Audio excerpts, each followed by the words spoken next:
Boker Tov, il est 8h30 à Jérusalem, 7h30 à Paris. C'est l'heure de la revue de la presse et des médias israéliens sur Studio Kalita, relayé par Radio J à Paris. Et tout d'abord, un premier titre qui fait depuis quelques minutes les pages d'ouverture des sites d'information israéliens. Un homme de 43 ans a été poignardé ce matin vers 7h30 dans le quartier de Gilo à Jérusalem. Il a été sérieusement blessé et hospitalisé à l'hôpital Shaare Tzedek à Jérusalem. La police enquête et envisage toutes les pistes. Selon certaines sources, le blessé serait arabe lui-même et l'attaque aurait un caractère criminel, donc affaire à suivre pour l'instant. Tous les quotidiens israéliens mentionnent avec plus ou moins de volume que nous sommes entrés hier soir dans une semaine cruciale pour la campagne électorale en perspective des élections du 9 avril prochain, puisque c'est jeudi à 22h que la clôture des listes électorales des différentes formations interviendra, ce qui signifie que d'ici là, on saura s'il y a eu union ou pas entre certaines formations politiques. Et comme l'a expliqué hier soir sur la chaîne 12 Amit Segal, le correspondant politique de la chaîne, on saura, entre autres, si le parti Yesh Atid de Yair Lapid et le parti Résilience pour Israël de Benny Gantz sont parvenus à fusionner pour former un bloc centriste puissant capable de rivaliser avec le Likoud. Amit Segal a expliqué hier soir que pour l'instant, les deux leaders ne sont pas d'accord. Lapid affirme qu'il possède l'expérience politique pour diriger une liste commune, tandis que Gantz ne voit pas pourquoi il devrait se sacrifier en faveur d'un Lapid qui obtient avec son parti Yesh Atid 2 fois moins de mandats que lui.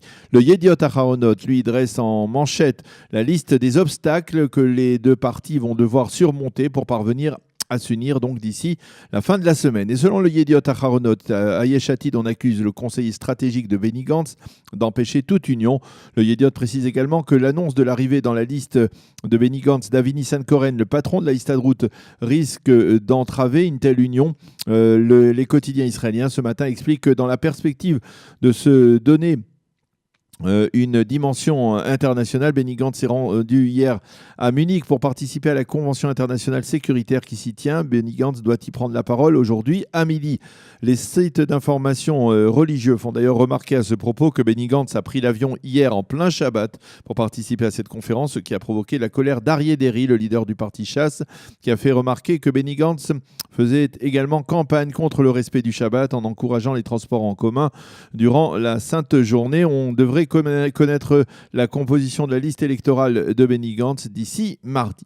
Le Haaretz, lui, fait état en première page ce matin d'une vague de départ ou de défection au sein du parti Yesh Atid de Lapid. Ainsi, la députée sortante Aliza Lavie, qui appartient au public sioniste religieux plutôt libéral, a compris qu'elle allait être reléguée à une place non réaliste dans la liste électorale et a donc annoncé son départ du parti, tout comme le député Chaim Yelin, ancien président du conseil régional du pourtour de la bande de Gaza, ou encore Eli Malka, président du conseil régional du Golan, qui a annoncé qu'il ne serait pas dans la prochaine liste du parti. Le Haaretz rappelle que c'est demain, lundi, que Lapid doit prononcer un discours important, un discours de lancement officiel de sa campagne électorale.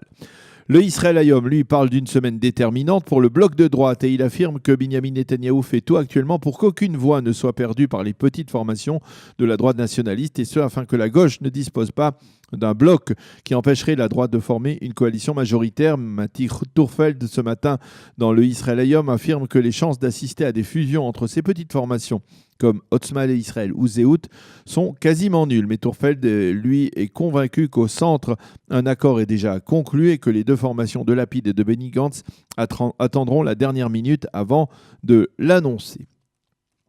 Les quotidiens israéliens reviennent sur la crise diplomatique entre Israël et la Pologne, une crise qui a éclaté en marge de la fin de la conférence de Varsovie la semaine dernière, lorsque Binyamin Netanyahou a affirmé qu'il y a eu des Polonais qui ont collaboré avec les nazis et que personne ne peut être traduit en justice pour avoir fait une telle affirmation.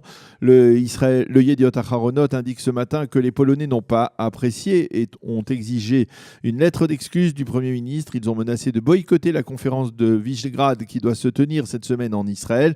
Dans l'entourage du Premier ministre Netanyahou, on s'est empressé de désamorcer cette bombe diplomatique en affirmant que le Premier ministre n'avait pas parlé du peuple polonais dans son ensemble comme collaborateur avec les nazis, mais de certains Polonais, ce qui n'est pas tout à fait la même chose. Et effectivement, comme le souligne le Israël Hayom ce matin, la crise semble être résolue puisque le Premier ministre polonais, Morawiecki, a annoncé qu'il viendra cette semaine en Israël pour participer donc à la conférence du forum de Visegrad. Selon le Yediot Ahronoth, Sever Ploutsker, qui revient sur la conférence de Varsovie, qualifie cette conférence de conférence des carences. Ploutsker explique que les Américains ont voulu imposer aux Polonais l'ordre du jour de cette conférence internationale avec comme priorité la menace du nucléaire iranien et que cela a conduit plusieurs dizaines de pays, en particulier d'Europe, à annuler leur participation à ce forum.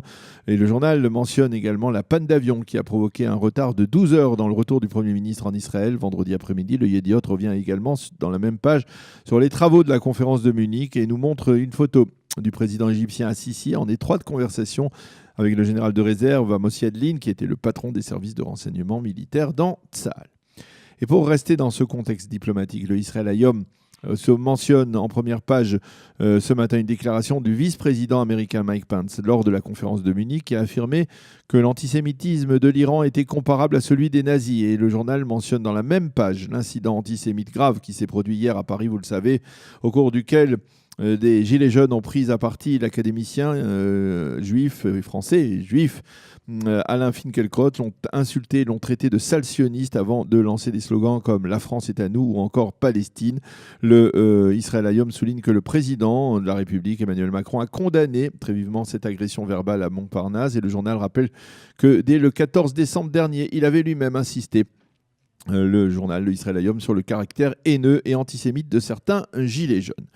Les quotidiens israéliens reviennent également sur l'affaire Litzman, du nom du vice-ministre de la Santé publique. Ils affirment que Yaakov Litzman aurait menacé un psychiatre de limogeage s'il ne rédigeait pas un avis médical faisant d'une femme orthodoxe, Malka Leifer, une déséquilibrée afin d'empêcher son extradition vers l'Australie où elle est accusée de plusieurs dizaines d'actes de pédophilie.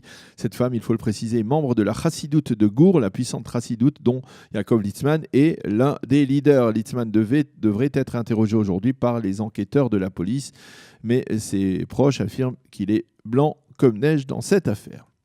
Les quotidiens israéliens et les sites d'information se font l'écho ce matin de ce qu'ils appellent le scandale d'Oshrat Kotler. Il s'agit d'une présentatrice des journaux du week-end sur la chaîne 13 qui a provoqué la colère de milliers de téléspectateurs hier en concluant un reportage sur des soldats israéliens qui avaient frappé des Palestiniens après la mort de 2 de leurs camarades dans l'attentat de Givat Asaf il y a plusieurs semaines. Oshrat Kotler avait conclu ce reportage en déclarant « Nous envoyons des enfants à l'armée, nous les récupérons comme des bêtes humaines. C'est la conséquence de l'occupation. » Fin de citation.